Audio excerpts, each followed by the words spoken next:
Hello again everybody, hope you're well. Today we're going off to see something special, the Egyptian Grand Museum. It's only brand new, it's just opened, and I have to admit that some of the video has been double shot. The Tutankhamun exhibition had moved from the Museum of Antiquities in Cairo to the Egyptian Grand Museum, with the difference of all things now being displayed in the Grand Museum. Anyway, come along with us and have a look.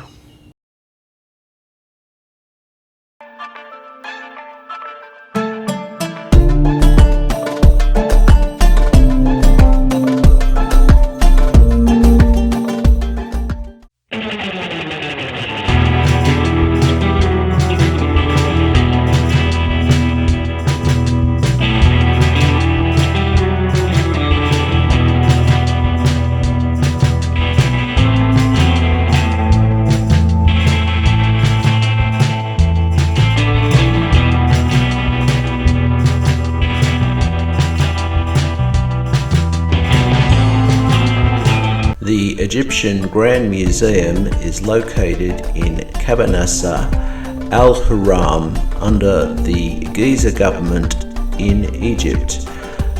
Governments are very important to Egyptian addresses, and you can see its unique styling here from Google Earth. Located some 4.5 kilometers away from the pyramids, it would be possible to do both in the one day, although that would not be my choice, but I guess it's kind of time dependent, isn't it? Now there's a sight you don't see every day. The Egyptian Grand Museum was first conceived as far back as 1992. However, the foundation was not laid until 2002, with construction officially started in 2005. And it come in finally at a cost of 1.2 billion American dollars, and the key financier was Japan. The official opening was November 2025. I guess somehow they've got to get that 1.2 billion dollars back, and you had to buy a ticket as normal. And just like the rest of Egypt, the cost of the tickets depends upon where you are from. But this museum would not allow me to take my professional camera in.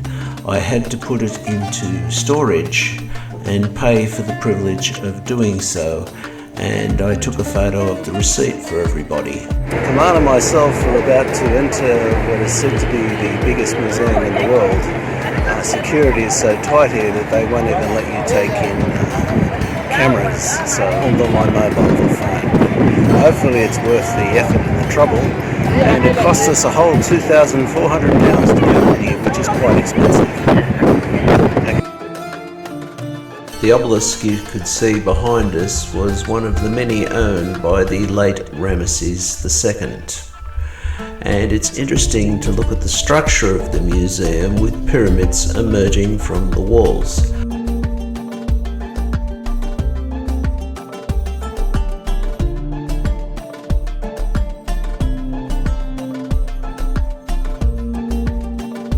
But one of the most unusual features for a desert is there's actually a fountain.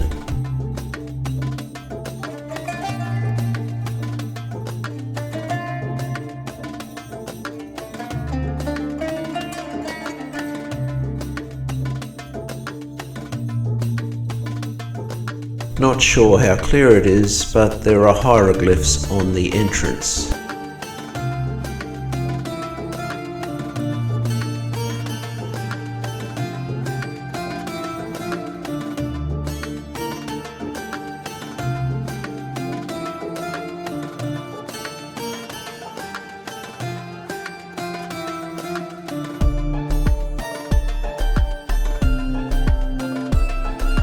You walk inside and the air conditioning is brilliant, and Ramesses is there to greet you. The 82-ton Colossus before us with amazing features, along with the customary broken nose because it looks too African, and behind Ramesses' leg is his wife, Queen Nefertari, with a support structure with hieroglyphs behind the statue.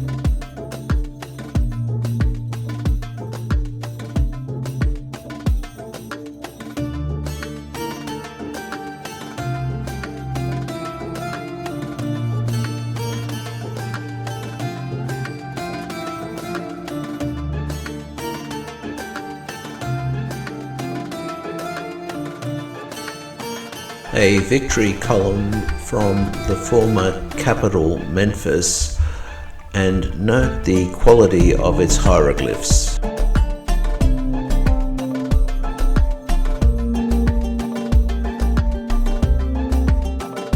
King Ptolemy II, and I believe to be his wife, apparently this was found in the Mediterranean.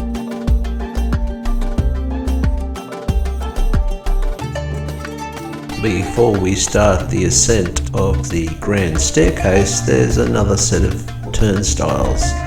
Damned if I know why. It's not as if you can jump the fence or anything here.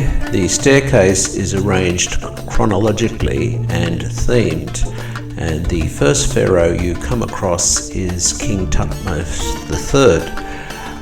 But he seems to be in a couple of other places as well, so I don't know how it works in line with how they say it does. The reddish beaten up figure is Senos Ray III.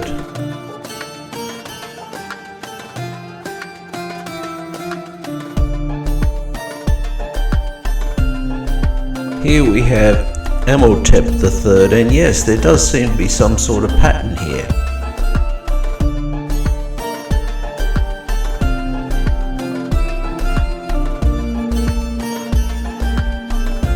Although dressed as a man, this is said to be Queen Hatshepsut.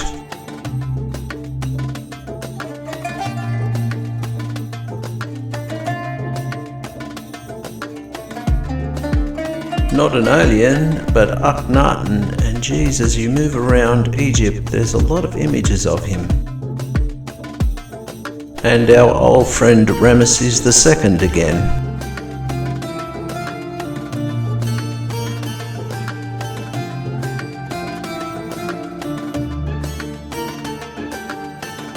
I don't know their names, and I don't know whether this pair is Greek or Roman, but they're certainly spooky in appearance. Classical Egyptian columns.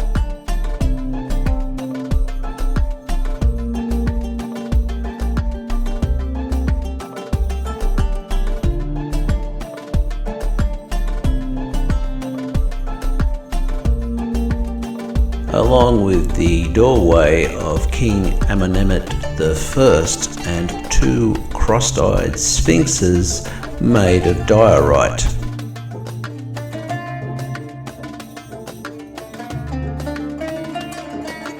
The head of the Egyptian goddess Hathor, and in the description there will be links on my videos about the Egyptian gods. A 30th dynasty stone naos used as a shrine.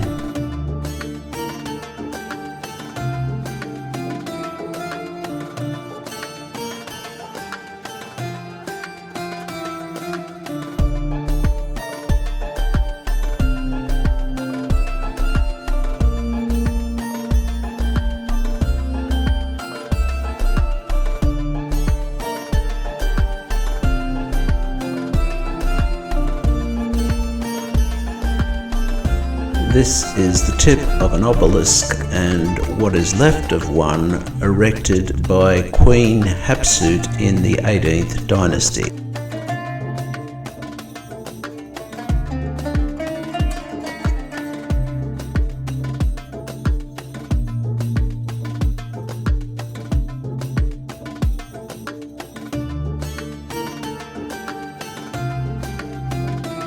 A unique naos made for Ramesses II. The featured Sphinx is also King Ramesses II.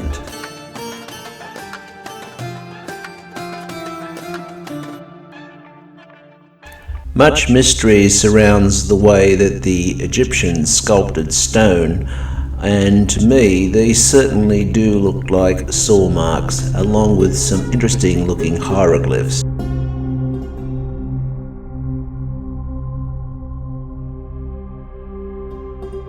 The pharaoh Amenemhet III and the god Horus.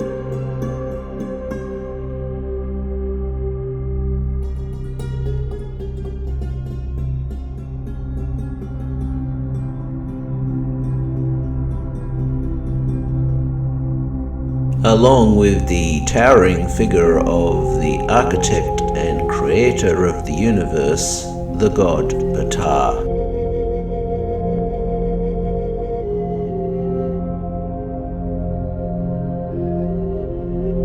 On the left, Ptah again, in the center, Pharaoh Ramesses II, and to the right, the goddess Sekhmet, one of the wives of Ptah, and she almost once destroyed the earth.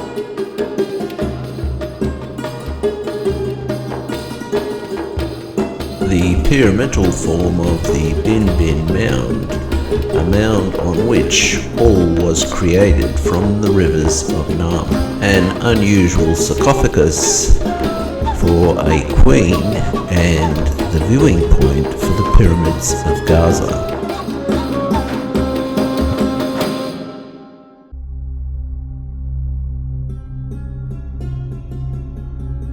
In brief to the extreme, explaining the periods of Egyptian history.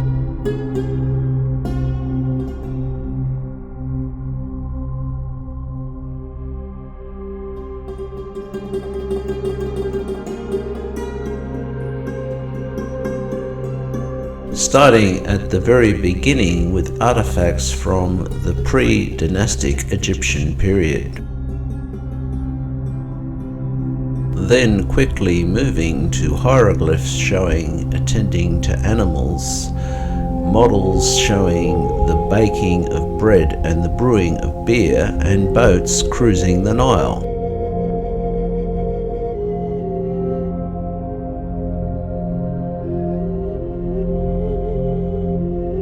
Along with statues from daily life, jewelry, makeup, and mirrors.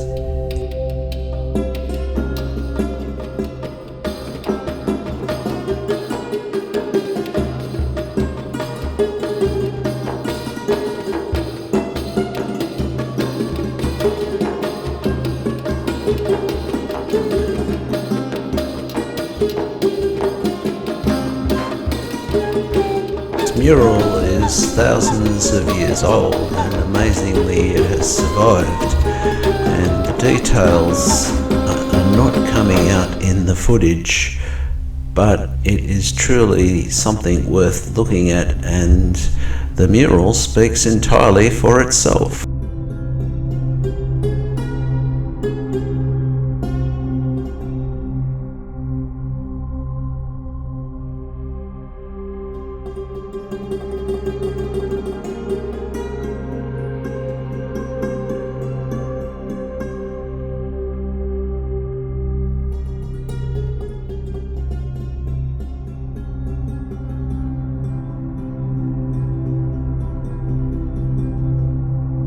The statue is of Kale, an overseer of the royal treasury from the 4th dynasty, along with another statue of an official named Kepa from the 5th dynasty. I do not know his role, showing the history of the development in pyramids in terms of milestones and dates. A mixed display, this one, a modern reconstruction of items belonging to Queen Hetepheres I, as well as authentic pieces.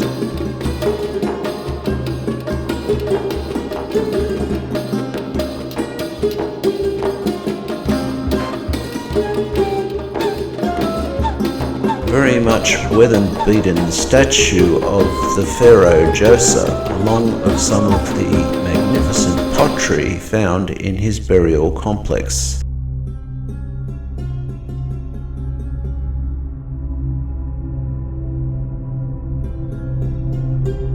magnificent craftsmen were the Egyptians. The god Ptah, also the god of tradesmen, would have been very pleased by their work. My heart goes out to the curators of the museum, trying to tell such a long and amazing and complex story of that of Egypt in a 21st century format. The job cannot have been easy. An old kingdom 4,200-year-old tomb for a priest has been uprooted and placed in the museum. Originally, the tomb was located in Saqqara. This is how a pre-dynastic Egyptian burial would have looked, complete with grave goods.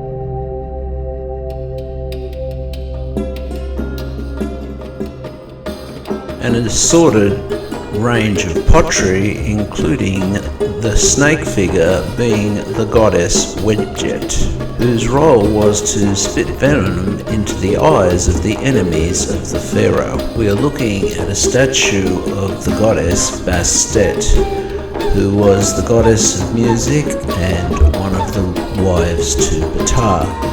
Her full story you can find in a link in the description on my videos about the Egyptian gods. A row of statues of the pharaoh Sesre I, featuring both the crowns of Lower and Upper Egypt. Can you spot the difference? Well, the crowns on the right are the crowns of Lower Egypt. Before us is a statue of the god Osiris in his deceased form, and his son Horus watching over him before his resurrection. The story of Osiris and his life is one of the most amazing stories amongst the Egyptian gods, and there will be links in the description of my videos on the subject.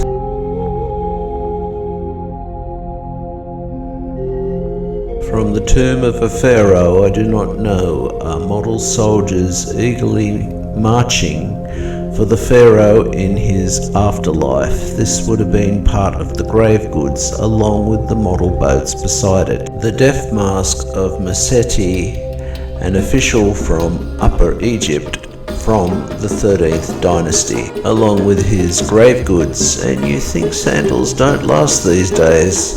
Well, there's a 2,000-year-old pair, along with stone tablets, and somebody really wanted to be listened to, hence the gigantic ear.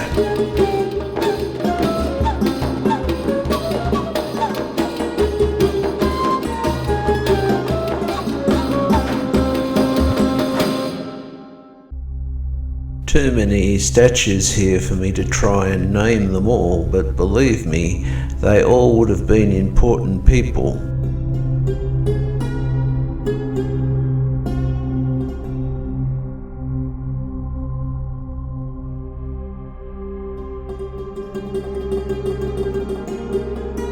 A statue of the pharaoh Samurai I wearing the crown of Upper Egypt.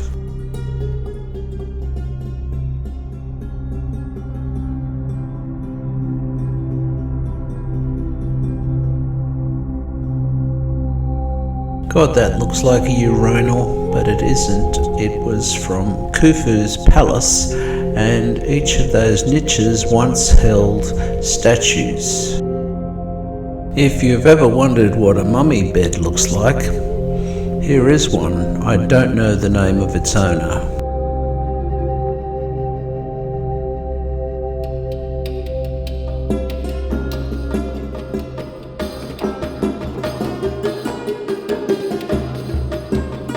Much changes in the world, but pharaonic dress did not change from the beginning of the Egyptian Empire until the end. Imagine a fashion not changing for over 3,000 years.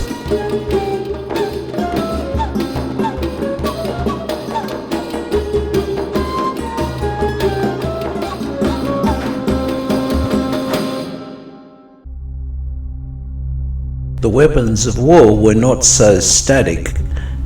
Get a look at these magnificent daggers. The key reason for the fall of the Egyptian Empire was that the Egyptian boats were not as good as the Roman ones. However, the jewellery and the pottery, in my belief, has not even been surpassed today. Small items such as these are better preserved than large things like pyramids, and you can clearly see the quality of the work, and you can very quickly get into an argument with an Egyptologist with the tools the Egyptians did and didn't have. I am a fitter and turner by trade, and these appear to be lathe turned or on a machine very similar. You do not need aliens or such things to build such things, but you need a greater array of tooling and a greater range of skills than traditionally we are taught that the Egyptians were supposed to have.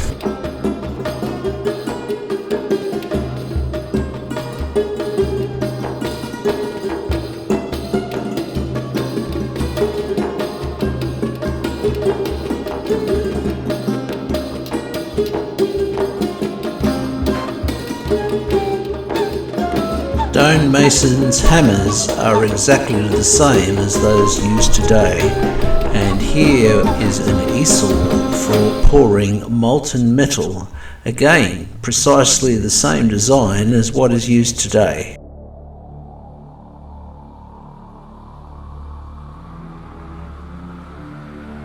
Amenhotep, son of Hapu, highly esteemed apparently.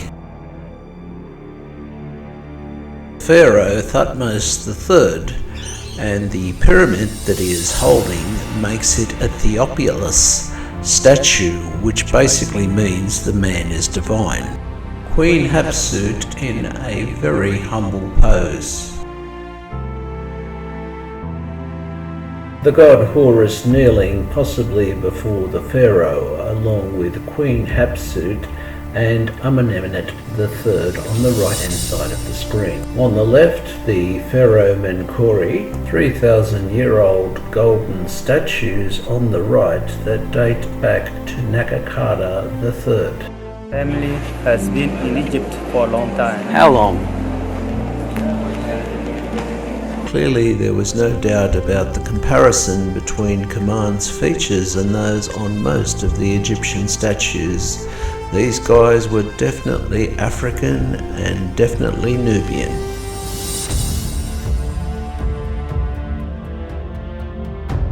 A very much worse for wear Ramesses II, along with Kaman resting next to some of the natives, also too connected to Ramesses II. I'm going to stop saying Ramesses II and just say the big R now, and here he is again. And this fascinating object is the restoration stela of King Tutankhamun found at Karnak Temple. To my eyes, the slots in the middle means that it may have been repurposed at some point. Said to be the pharaoh Horemheb and his wife Amelia, but I tell you what, it definitely looks like two people at the controls of something, but I could be wrong. The left-hand top of the screen is the goddess Bastet.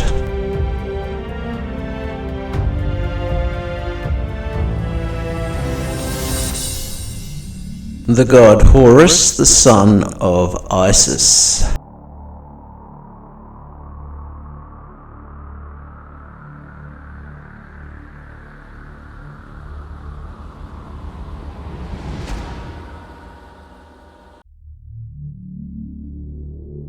Looks like a lecture from the gods to me. To the extreme right is the goddess Tigwan, who concerns herself with caring for children. The next one to the left is the god Basq, who had quite a range of interesting roles, from sexual pleasure to dancing to caring for babies.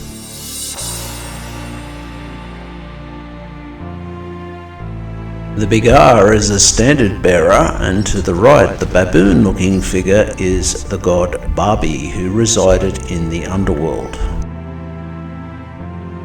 They've really done their best here to make the most of every fragment. Two more gods. To the left is Amun-Ra, who was one of the creation gods of the universe, and the goddess Mut, with her and her husband said to have created life.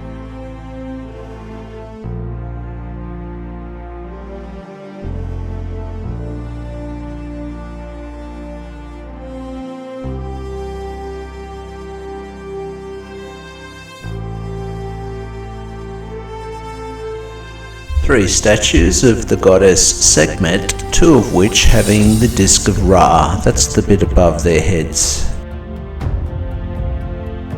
The passage of time has made it difficult to see in some cases, but most of the hieroglyphs were in fact coloured. Ibises were very important to the Egyptians as the god Thorpe, the god of knowledge, took on that form. And Babi, a sort of policeman of the underworld, took on the form of a Hamadryas baboon. Cats were the form of the Egyptian god Bastet, and Sobek was in the form of a crocodile. Fitting that the god of music would be beside some musical instruments, and an absolutely marvellous looking case. And don't for 1 minute think that the Egyptians were slouches at metalwork. Their metalwork is magnificent.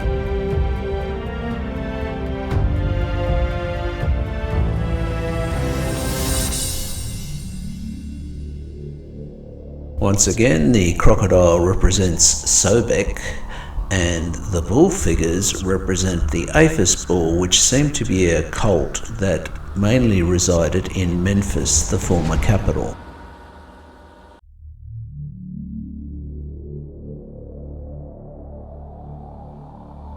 Quite a collection of gods here, starting with Thorpe, the god of wisdom, and them all morphing into human, explaining the parts of the gods that become us. The mask and bearded net of Hakensan, who was said to be the overseer of the Egyptian fleet in the 26th dynasty, said to be the golden boy mummy found in the Esil cemetery, and it is good to see an undisturbed mummy, followed by the undisturbed mummy of a child and sarcophagus lids. It has also been said that the stylized images on the sarcophaguses and their lids is of the person in life who is within. That's of course before the tomb raiders got there.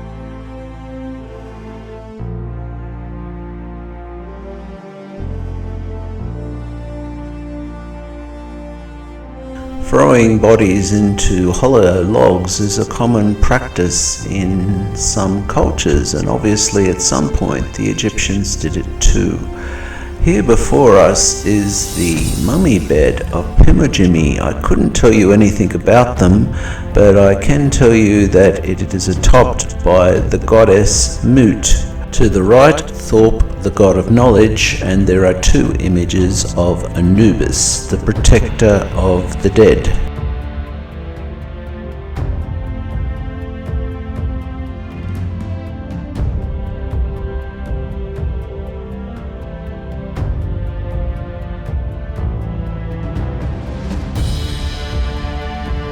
Different types of Egyptian columns that seem to have changed as the conquerors of Egypt changed.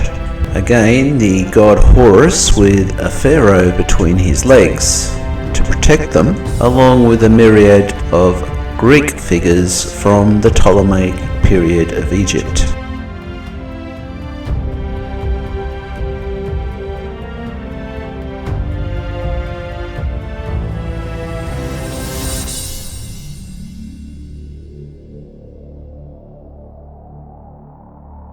Look closely here, and it's amazing they've even survived. Male and female molds, so Egyptian pottery could be mass produced.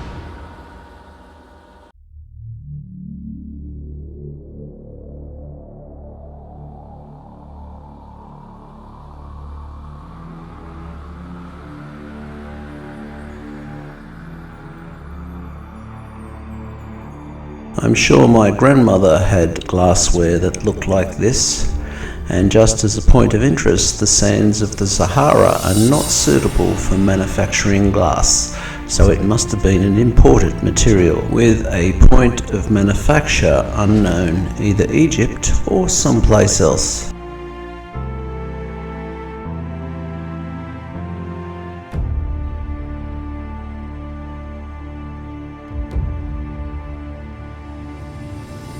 It is said that the dynasties of the Greeks, or the Ptolemaic period, is the greatest spending period in Egyptian history.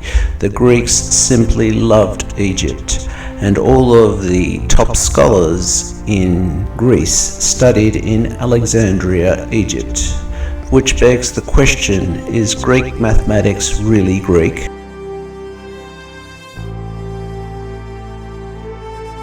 Once more, this is not French Art Nouveau pottery, as much as it looks like it.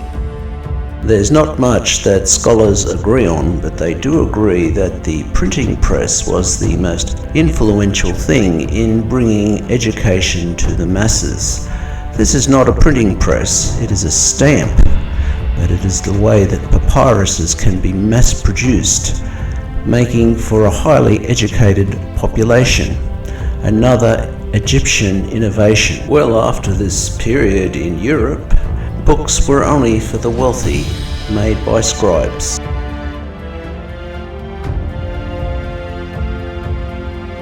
Gazing upon the tubby sarcophaguses of long-dead Egyptians, you begin to think about the brilliance of those that would have been inside. Their artifacts that remain after thousands of years are so impressive. Even today, with our 21st century eyes, we are highly impressed by what the Egyptians achieved. An Egyptian pharaoh on the left, and on the right, a Greek basileus, one of their many titles for king.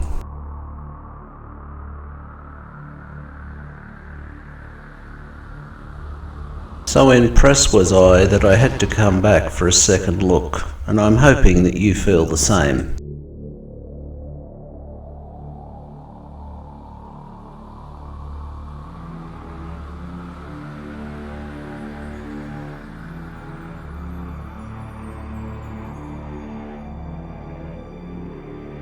Unfinished in the period I was there, but what we are looking at is Khufu's ships. There was 2 of them found in kit form at the base of his pyramid. People call them solar boats, but they're a bit puzzled as to their true function. Next door, an explanation of Egypt's control of the waterways, and shortly after, a display of woven baskets. We are assured that they are in period, however they look like they were made yesterday. As far as museum displays go, I was in Egypt in a time of flux. Behold, never before shown items from the tomb of Tutankhamun, musical instruments and games. Take my word for it, his tomb was not very big. I'll show it to you in a future episode. However, he's got enough stuff here to furnish a whole house. He is said to have had a problem with his leg, hence all the walking sticks, and some of the many statues of him made in his own image.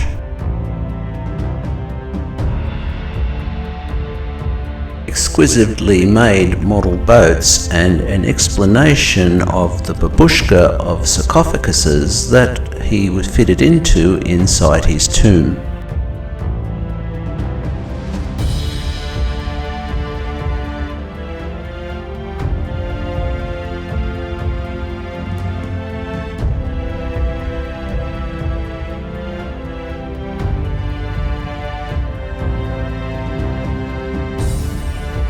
Freshly moved from the museum in Cairo, here are those sarcophaguses, starting off with the wooden gilded ones. Later in the video we'll look at the solid gold ones further down the line.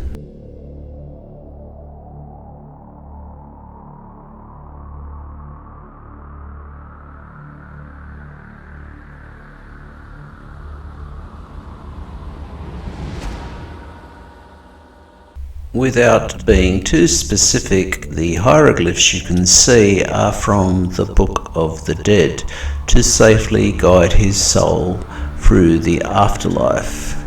Additionally, there are spells and references from the gods to ensure that his passage goes smoothly.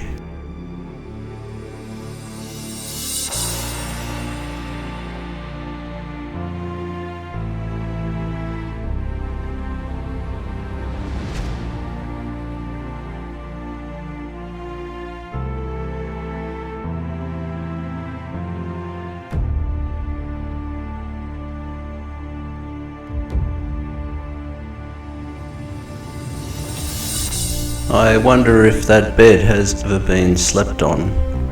So the outermost of the properly shaped sarcophaguses, I will call them, is gold gilded. Then we slowly make our way into solid gold ones. Tutankhamun had a flair for gold.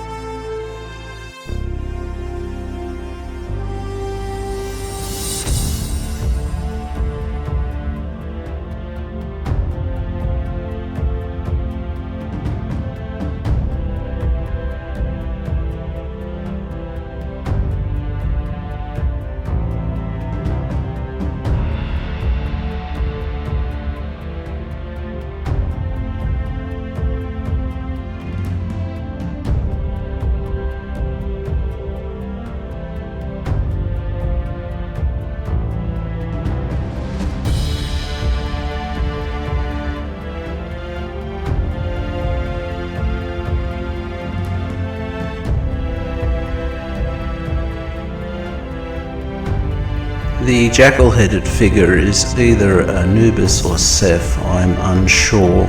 And then we move on to the jewellery. Even Tutankhamun's fingers had gold inserts placed above them, and finally finishing with golden sandals, not diamonds on the soles of your shoes. The belief that supports all this is that gold was the flesh of the gods, and any part of the body that was covered in gold would reanimate.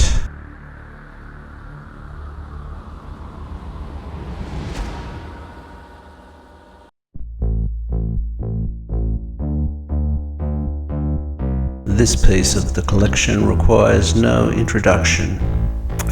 However, the only thing that isn't present in the display is the mummy of Tutankhamun.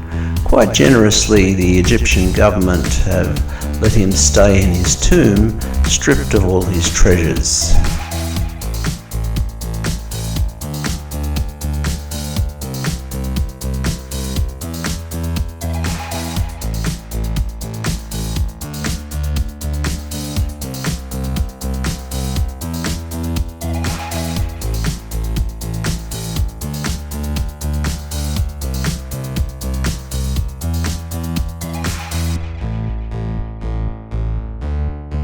Even relieving him of his bandages, which are here, and a golden mummy brace to keep him straight.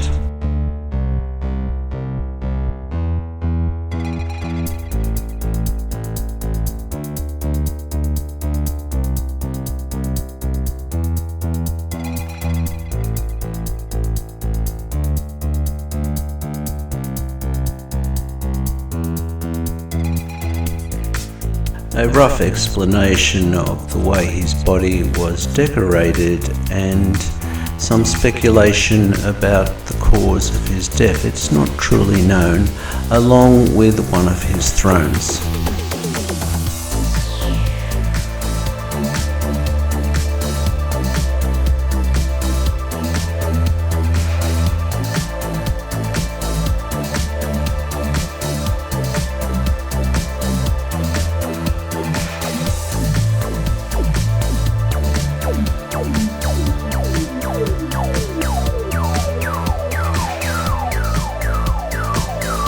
In his tomb also were the mummies of two of his children, and there is some speculation that they may have been stillborn. a row of pharaohs to ensure that you haven't taken anything, and it is also somewhat dangerous to be travelling with a Sudanese when he becomes hungry, so we decided to get something to eat. The food at the museum tastes good, but it's very much overpriced, and of course there are always shops, and the souvenirs you can buy very much look like the originals that you see earlier.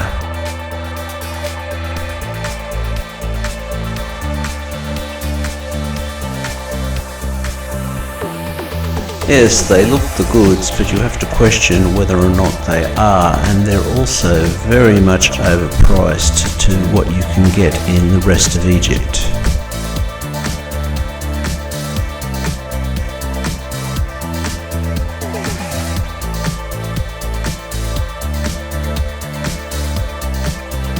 After recovering the camera gear, we headed back to Cairo. And can you guess where our next adventure is going to be? Well, hope you liked that. Please like and subscribe. It does make a difference. It was quite an interesting place, the Egyptian Grand Museum. Our next video, we're going to start exploring some more pyramids. Khufu's pyramid and Khafre's pyramid, and basically the whole complex there. Anyway, until next time, cheers, stay safe, and there's plenty more to come.